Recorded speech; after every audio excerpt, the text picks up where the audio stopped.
Welcome back to the Senior Bulletin, where we deconstruct the economic shifts impacting your retirement and your wealth preservation strategies. Today, we are looking at a major update directly from the White House, released on February 13, 2026. The administration is declaring a significant victory over inflation, but as always, we need to look past the political headlines and understand exactly how these numbers affect your fixed income, your investments, and your financial defense. Let's dive in. According to the latest administration briefing, the current economic agenda is actively taming inflation.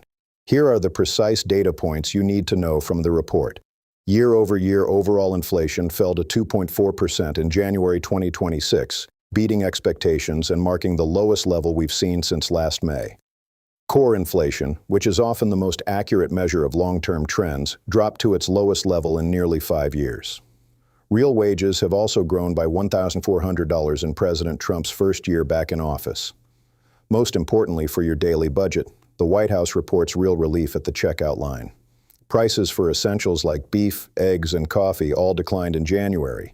Energy prices also dropped by 1.5%, and gasoline fell by 3.2% last month. Why do we track these numbers so meticulously on the Senior Bulletin? Because inflation is the silent killer of wealth. Inflation actively impacts your retirement savings by reducing the purchasing power of your money over time. For retirees, this is a unique hazard.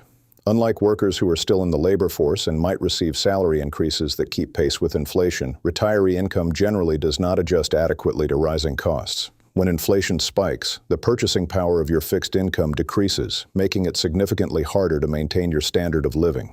When the White House reports a drop in grocery and energy prices alongside 2.4% inflation, it means the erosion of your purchasing power is finally slowing down. You get to keep more of your money working for you, rather than spending it just to survive. Another critical win highlighted in this report is prescription drug costs.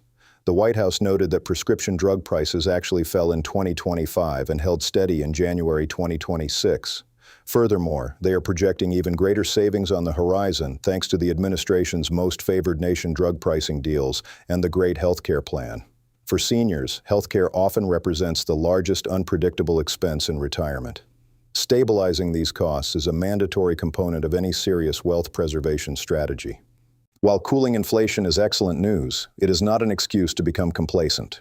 Even with inflation dropping, you should continue to adjust your savings goals and withdrawal strategies to account for potential future economic impacts. Diversifying your assets across different classes, like stocks or real estate, can help mitigate the risk of inflation eroding your savings down the road. This drop in inflation, combined with the new 2026 Senior Bonus Deduction we discussed in our last briefing, creates a unique window of opportunity. It is a moment to stabilize your budget, lower your tax burden, and fortify your portfolio while the economic winds are in your favor. Financial knowledge is your absolute best defense against economic uncertainty. If you found this briefing valuable, hit the subscribe button to join the Senior Bulletin. We will continue to bring you the analytical, no-nonsense updates you need to protect your hard-earned money. Until next time, stay informed and stay secure.